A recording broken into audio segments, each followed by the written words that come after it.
is a terrifying silence that dwells in the interval between your prayer and the answer that never comes. You know this silence. It is not peace. It is emptiness. It is the icy, metallic sensation of talking to yourself in a dark room, repeating words you were taught to memorize before you even knew how to speak your own name. How many times? How many thousands of times have you clasped your hands, closed your eyes, and recited the formula, "Our Father who art in heaven"? The syllables leave your mouth, but they fall dead to the ground before touching any divinity. They do not rise. They do not vibrate. They are empty shells of a sound that lost its soul 1,600 years ago. What if I told you that this connection failure isn't your fault? What if I revealed to you that this void was designed, that the spiritual impotence you feel isn't a lack of faith, but the result of deliberate technical sabotage, executed with surgical precision by an institution that fears? Above all, the moment you discover what these words truly mean, they gave him a map, but erased the coordinates. They gave him the key, but changed the lock. To understand what was stolen from you, we need to go back to a cold night in Berlin in 1907. We're not talking about Sunday theology. We're talking about occult science. We're talking about Rudolf Steiner. While the world slept in the ignorance of materialism, Steiner was awake, poring over archives that the Vatican would give its own soul to keep locked away. He wasn't reading the Bible like a believer. He was decoding it like a reverse engineer facing alien technology. What Steiner discovered in those sleepless nights, analyzing Coptic fragments and Aramaic footnotes that survived the purges, wasn't a prayer. He found an algorithm. He discovered that the Lord's Prayer was never intended to be a slave's plea to a distant master. The Nazarene did not teach a prayer of submission. He delivered to his initiates, and only to his initiates, a technical manual for bioenergetic activation, a sequence of sound and mental commands designed to operate directly on the hidden anatomy of the human being, aligning the microcosm of the body with the macrocosm of the solar Christ. But the 5th century church, in its political shrewdness and thirst for absolute control, perceived the danger. If the people knew how to activate this technology, if the peasant, the blacksmith, and the mother could, alone in their rooms, generate the golden current and access the Logos directly, what would be the use of bishops? What would be the use of tithes, indulgences, the fear of hell, and the promise of heaven? Intermediaries do not profit from autonomy. Institutional power depends on their spiritual impotence. So they did the unthinkable. They didn't forbid prayer. That would have sparked outrage. They did something worse. They trivialized it. They took the most potent tool of alchemical transmutation in human history and turned it into a lullaby. They transformed conscious activation into mechanical repetition. Repeat, they said. Repeat until the words lose their meaning. Repeat until it becomes automatic. And it worked. For centuries, billions of human beings lived and died with the master key to the universe in their pockets, never knowing how to turn it in the lock. You are one of them. Until today, until now. What Steiner revealed in those secret lectures to the most advanced members of the Anthroposophical Society, lectures that were whispered, never published, to prevent the Goetheanum from being burned down prematurely, is that the human being is not this piece of flesh you see in the mirror. You are a 4-story tower, a multi-dimensional complex that modern science ignores and modern religion hides. On the ground floor, we have the physical body, the biological machine, the carbon vehicle, That's where medicine operates. That's where pain resides. Most of humanity lives and dies trapped on the ground floor, never climbing the stairs. But just above, permeating every cell, exists the etheric body. Steiner called it the body of formative forces. It is an ocean of vital energy, a luminous web that dictates health, memory, and vitality. If your physical body is the hardware, the etheric body is the electricity that keeps it powered. When you feel drained around certain people, it is your etheric body that is being cannibalized. Above it, vibrating in colors that human eyes cannot perceive, is the astral body, the body of desires, passions, fears, and neuroses. This is where your personal demons live, and this is where parasitic entities feed. The astral body of most people is a chaotic storm, a raging sea without a captain. And at the top, sovereign, but often asleep, is the I, superior self, the divine spark, the fragment of the cosmic ego that differentiates us from animals. The secret the church has kept hidden is this: the Lord's Prayer is a ladder. It's not a list of requests. It's a sequence of frequencies. Each phrase, each verse, has been meticulously calibrated in the original language to resonate with one of these specific bodies. It's a layered activation code when pronounced with the right intention. And the intention is the secret they removed. Prayer creates a closed circuit. It descends from the higher self, purifies the astral, revitalizes the etheric, and anchors in the physical. And then it rises again. It is an alternating current of divine power that should flow through you, transforming lead into gold, fear into will, mortality into Christ consciousness. But when you recite mechanically, like a parrot trained by dogma, the circuit doesn't close. The energy dissipates. You generate the sound, but you don't generate the light. What anthroposophy calls etheric disconnection occurs. You're dialing the number, but the wire has been cut at the base. And the pain you feel, that existential void that no material pleasure can fill, is the cry of your subtle bodies dying of spiritual hunger while you offer them stones instead of bread. Rudolf Steiner did not ask people to believe in him. Blind faith is the opposite of spiritual science. He asked that they tested. He proposed a protocol, a 40-day experiment. 40. The number is not random. 40 days and 40 nights was the time Christ spent in the desert. It is the alchemical time necessary for an impression on the astral body to solidify and be permanently engraved in the structure of the etheric body. It is the gestation time of a new spiritual organ.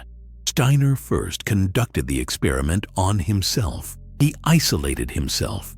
He silenced the noise of Berlin, and he began to apply the lost method, the technique of meditative recitation, where each pause is as important as the sound, where each breath is a bridge between worlds. In the first 7 days, Steiner's account describes brutal resistance.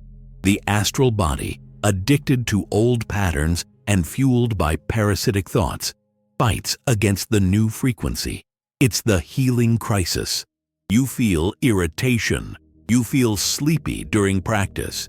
You feel an uncontrollable urge to give up and return to comfortable unconsciousness. It's the threshold guardian trying to prevent you from entering the sanctuary. The church counts on this giving up. They know that if you don't get through the first week, you'll be back on the church pew, begging for help. But Steiner persisted. On the 14th day, something changed. He began to feel what he described as a warmth that does not come from the blood, a subtle vibration, an electric hum at the base of the spine and in the thymus gland. The etheric body was awakening. The armor, the crust of materialism that blinds us, was beginning to crack. He reported that the colors of the flowers seemed more vibrant, as if they had their own light. The sounds of the world became clearer, not only in volume, but in meaning. He was beginning to hear the music of the spheres. On the 21st day, during the phrase, "Thy kingdom come," the barrier broke. Steiner did not imagine a presence. Imagination is a faculty of the mind. What he experienced was a perception. A membrane of golden light formed around his physical body. He could see it with his etheric vision, a shield, an impenetrable fortress, and within that shield, a presence. Not a bearded god on a throne, but a living, loving, and terrifyingly powerful intelligence. The etheric Christ. He realized, with the shock of someone touching a live wire, that the kingdom is not a place we go to when we die. The kingdom is a frequency that we superimpose on this reality, and prayer was the tuner. He had accessed alone, without a priest, without ritual, without a stone temple, the sanctum sanctorum. He had become, at that moment, a priest according to the order of Melchizedek, the order of those who know the mystery directly, without intermediaries. Now stop and look at your hands. Breathe. Can you feel the weight of what I'm telling you? Do you understand why libraries were burned? Why the Cathars were persecuted? Why the Gnostics were hunted like animals? Because they knew they had fragments of this method, and the institution knew that if this flame spread, the empire of fear would end. A human being who knows how to activate their own resurrection body is ungovernable. They do not fear death, and those who do not fear death cannot be enslaved. You are about to receive what was denied to your parents and your grandparents. But I need to warn you. Knowledge breeds responsibility. Once you see the mechanism, you can never again pretend it's magic. Once you learn the technique, the mechanical repetition will become unbearable for you. It will be like trying to eat ashes after having tasted nectar. Let's deconstruct the Lord's Prayer. Let's peel back the layers of Catholic veneer and look at the Aramaic engine that pulses beneath. We're not going to pray. We're going to operate. We will perform the spiritual surgery for which we were designed. The method demands a specific inner posture. It is not servile humility. It is the posture of an heir claiming his throne. Steiner taught that before uttering the first syllable, you must create active silence.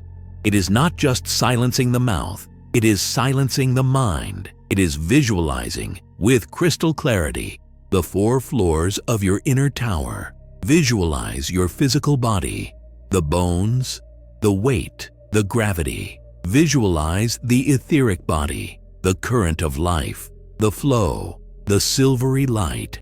Visualize the astral body, the colors of your emotions, the clouds of feelings. Visualize the self, the point of golden light, still, eternal. Only when you have these 4 images aligned, like the lenses of a telescope focused on infinity, can you begin. First activation. Our Father, who art in heaven. Here begins the fundamental mistake billions of people make. When we say Father, the modern mind projects the image of a man, an ancestor, or worse, an authoritarian human figure. And when we say our, we think of collective ownership. And when we say heavens, we look up to the clouds, to outer space. Wrong. Everything wrong. According to Steiner's Akashic reading, the original phrase encodes a movement of origin and return. Good, abun in Aramaic, is the vibration of the primordial source. It is not a masculine gender. It is the generating force. When you say this word, Steiner's instruction is to focus your attention on physical body. Yes, physically. Because the physical body is the oldest temple. It is the ultimate embodiment of the divine will. The word must resonate in your bones. It is the anchoring. Without it, you become a delusional dreamer. True spirituality begins with your feet on the ground. Who art in heaven. The heavens here are not geographical. They are the causality planes. Steiner explains that heavens refers to the internal structure of his own expanded consciousness. God is not there. He is here, but on a frequency that your biological radio does not normally pick up. When uttering this opening phrase, the technical objective is to create the vertical axis. You should physically feel a luminous line of tension connecting the center of the earth, passing through your spine, and connecting to the spiritual sun above your head. This is establishing the connection. It's like plugging the device into the socket. If you don't feel a shiver, a change in air density, or a slight pressure on the top of your head, stop. Don't continue. You're still in parrot mode. Breathe. Start again. The intention should be, I acknowledge my origin and activate my connection with the source. Most people go through life without ever establishing that boundary. They are like switched-off lamps, begging for light. The first sentence of Steiner's method is the switch. And when you flip it, when you really flip it, the silence in the room changes. The air thickens. You feel you are no longer alone because you have just notified the universe that you are ready to receive the voltage. You are now on the threshold. In part 1, we established the vertical axis. You visualized the column of light. You felt the silence change texture. But understand, having electricity plugged in doesn't make the light bulb turn on if the internal wiring is burned out. What the church did over 16 centuries of dogmatic manipulation was to cut humanity's internal wiring. They left the structure standing, the churches, the Bibles, the rituals, but removed the copper that conducted the current. Now we're going to rewire it, phrase by phrase, center by center. What Rudolf Steiner decoded in the Akashic records was not a series of poetic metaphors. He saw a surgery. He saw that Christ, in delivering this prayer to the apostles on the Mount of Olives, far from the crowds, in the secrecy of the initiatory night, was giving them the code sequence to unlock the 7 seals of the inner apocalypse. Each phrase of the Lord's Prayer is designed to vibrate at a specific frequency that unlocks one of the energy centers, chakras, that modern materialism insists on ignoring. Get ready. Take a deep breath. The air entering your lungs now is not just oxygen. It is prana. It is vital substance. Let's descend Jacob's ladder that exists within your own spinal column. The second activation, the mystery of the word. Phrase, hallowed be thy name. Location, throat chakra, the hidden secret, the matrix of creation. The church taught you to say this with your head bowed, like a servant praising his master. Oh, how holy is your name. This is irrelevant to the living God. The Absolute has no vanity. What does this phrase mean? Really, what it does is activate the creative center in your throat. In ancient Hebrew mysticism, the name, Hashem, is not a label. It is a vibration. It is the Tetragrammaton. Steiner explained that the universe was not built, it was spoken. In the beginning was the Word, and you, made in His image and likeness, possess that same creative power in your throat. But look at your life. You use your voice to gossip, to complain, to lie, to belittle yourself. Every useless word you utter is like sand thrown into the gears of a precision machine. Your throat chakra is clogged with verbal garbage. When you pronounce hallowed be thy name with the correct technique, you are not praising God. You are tuning in your own ability to speak at the frequency of truth. The practice. When you reach this phrase, bring your attention to your Adam's apple, or the center of your throat. Visualize a cold, sharp, sapphire blue light. As you pronounce the syllables, feel them vibrate physically in your vocal cords, not just in your mouth. The intention should be, May my words regain the power to create reality. May I speak only the truth, for truth is the only frequency that matter obeys. Steiner warned, if you deliberately lie after activating this center with the Lord's Prayer, the karmic backlash will be instantaneous and brutal. The throat that blesses cannot curse without burning itself. This phrase is a filter. It burns the astral larvae that feed on your negative words. Feel your throat open. Feel the throat clearing, the cough, the urge to clear your voice. This is the etheric garbage coming out.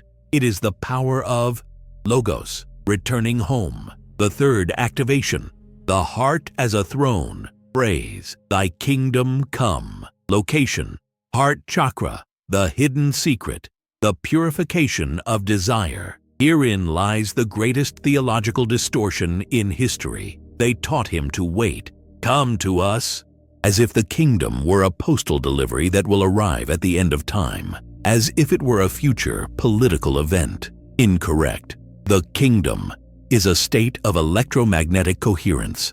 Steiner viewed the human astral body as a stormy sea, clouds of fear, lightning bolts of anger, waves of envy. As long as your astral body is in this chaos, the kingdom cannot land. There is no landing strip. To say, thy kingdom come, it's an authoritative command to your own emotions. It's the moment when the higher self looks at the zoo of instincts within you and says, silence, order, the practice. Lower your attention to the center of your chest, slightly to the right of your physical heart. Visualize a golden sun spinning there. As you say, thy kingdom come, imagine that sun expanding and expelling all the shadows from your chest. Anxiety, it is expelled. Fear of the future, it is dissolved. The hurt of the past, it is incinerated. The kingdom is the ataraxia of the Stoics, the peace that surpasses all understanding. It is not an emotion. It is the absence of turbulence. It is the zero state. If you recite this and remain anxious, you haven't recited it. You've only read it. The correct activation of this phrase should cause an immediate slowing of the heartbeat and a pleasant feeling of weight on the shoulders, as if armor had been removed. You are not asking to go to heaven. You are commanding heaven to manifest in your autonomic nervous system. Now, the fourth activation, the death of the false ego. Phrase, thy will be done on earth as it is in heaven. Location, solar plexus, stomach pit of the stomach, the hidden secret, fractal alignment. This is the fire barrier. This is where 90% of seekers fail. This is where the Sunday Christian separates from the initiate. The solar plexus is the throne of the lower ego. It's where you feel the butterflies in your stomach of fear, the hunger for power, the need for control. Your ego wants you to, his will be done. He wants to win the lottery. He wants his ex to come back. He wants his boss to die. To say thy will be done, for the ego, it's a death sentence. That's why the church turned it into a phrase of passive resignation, of defeat. Ah, whatever God wills. Sigh of sadness. No, Steiner rolled his eyes at this weakness. This is not passivity. It is cosmic strategy. The esoteric phrase is, as above, so below. This is pure Hermes Trismegistus. As above, so below. By saying this, you are asking synchronicity. You are asking your small biological clock to get in sync with the great cosmic clock. The practice. Focus on the pit of your stomach. Often there is a knot there, a chronic tension. As you pronounce the phrase, visualize this knot dissolving. Visualize a thread of light connecting your solar plexus directly to the center of the physical sun. God's will is not that you suffer. The will is evolution. By aligning your will with His, you stop swimming against the current of the universe. You stop exerting yourself and start to have can feel the difference. Strength is the ego trying to break down a door. Power is the door opening because you have the key. This phrase transforms you from a weary fighter into a channel of flow. It's the end of resistance. It's the ultimate relief of not having to be the god of your own life all the time. The fifth activation, the alchemy of matter. Phrase, give us this day our daily bread. Location, physical etheric body. Support, the hidden secret, the transubstantiation of the moment. Stop thinking about bakeries. Jesus wasn't concerned with carbohydrates. The Greek term used in the original Gospels is epiousios, a word that doesn't exist anywhere else in Greek literature. Jerome, when translating the Vulgate, panicked and translated it as daily, but the closest translation would be supersubstantial, the bread above of the substance. Steiner taught that this phrase deals with intersection between spirit and matter. You are requesting the energy necessary to sustain your incarnation today, not tomorrow, today. This activates presence in the now. Bread can be a meal, yes, but it can also be a conversation that heals you. It can be a book that falls into your lap. It can be a sudden idea that solves a financial problem. It can even be a difficulty that strengthens your character. Everything is bread. Everything is nourishment for the soul that knows how to eat. The practice. Feel the weight of your body in the chair or on the floor. Feel gravity. Steiner's spirituality is not escape. It is immersion. Be radically grateful for the matter that composes you. Say the phrase feeling that you are receiving treat today as a personalized nutrition package designed by angels for your specific evolution. When you do this, the anxiety of scarcity disappears. You activate the magnetism of prosperity. Scarcity is a disease of the contracted etheric body. Gratitude for the supersubstantial bread relaxes the etheric and allows resources to flow to you. The sixth activation, cutting karmic ties. Phrase, forgive us our debts as we also have forgiven our debtors. Location, sacral chakra below the navel, and human relationships, the hidden secret, the mechanics of karma. The translation offenses is weak. The original is debts. The universe is a ledger of energy. Steiner had a terrifying and clear vision about hatred. When you hate someone or hold a grudge, you create a thick, dark, pulsating tube of astral matter that connects your sacral chakra to that of the person you hate. You become spiritual Siamese twins. Through this tube, your vitality leaks out and their toxic waste enters. You are trapped. Do you want to break free from that abusive ex-husband? Do you want to get rid of that partner who robbed you? As long as there is resentment, you are sleeping in the same astral bed every night. In occult science, forgiveness isn't about being nice. It's about being intelligent. It's about taking an etheric pair of scissors and cutting the umbilical cord of trauma. But there is a conditional clause. Just as we forgive, you set the standard. You are telling the lords of karma, use the same rigor with me that I use with others. If you are merciless, the universe will be merciless with you. If you let go, the universe lets go of you. The practice. This is the painful part. Visualize the face of the person who hurt you the most. See the black cord connecting your abdomen to theirs. As you say the phrase, visualize a violet sword of light descending and cutting that cord. Mentally say, I release you. I release myself. The debt is paid. Feel the pressure leaving your lower back and reproductive organs. Feel your energy returning to you. It's a recovery of fragments of the soul. The seventh activation, the final shield and the middle path. Praise. And lead us not into temptation, but deliver us from evil.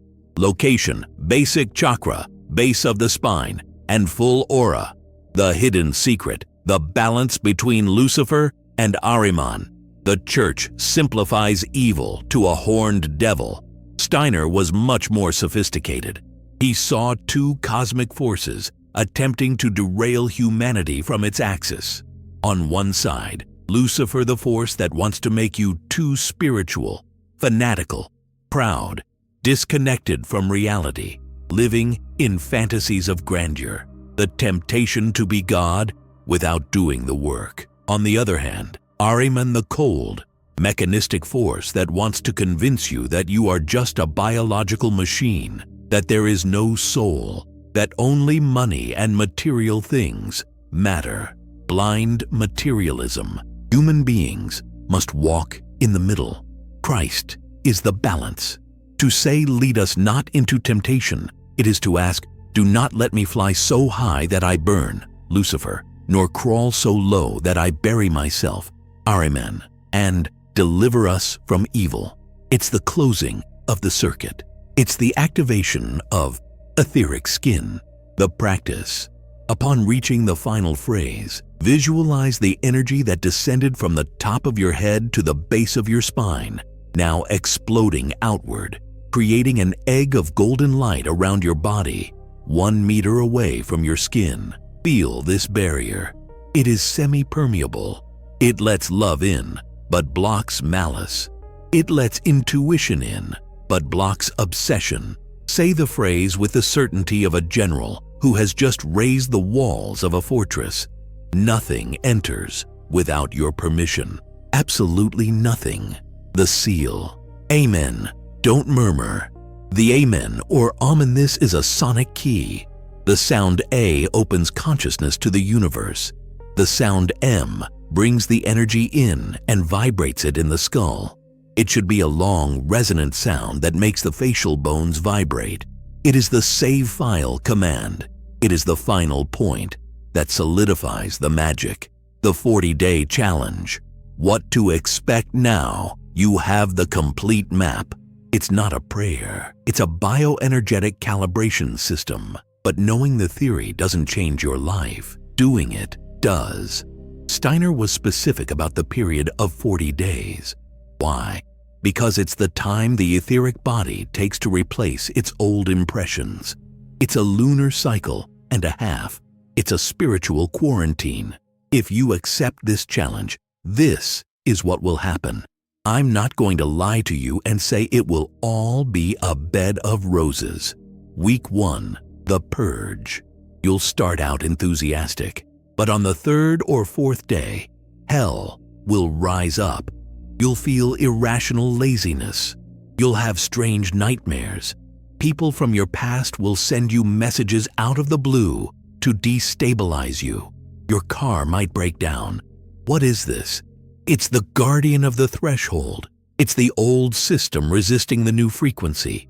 Most give up here. They think, "Oh, I started praying and my life got worse." No, you idiot! Your life didn't get worse. The dirt is coming out from under the rug. Keep going. For God's sake, keep going. Week 2. The desert. Resistance diminishes, but boredom sets in. Prayer seems dry. You repeat the words and feel nothing. It's a test of willpower. You do it because you decided to, not because it's enjoyable. This is where you forge the steel of your soul. Week 3. The dawn. Suddenly, one day during the phrase of the heart, you will cry, not from sadness, but from an unbearable beauty. You will look at a tree in the street and see life pulsating within it. Your intuition will become as sharp as a razor. You will know who is calling before you even see the phone. The veil is thinning. Week 4. And finale, the consecration. On the 40th day, the shield crystallizes. You effectively become another person. That feeling of emptiness, of a hole in your chest that accompanied you since childhood, it's gone, and it won't come back. Because now you have a broadband connection 24 hours a day with the source. You no longer need to believe in God. You are the one feels metabolically.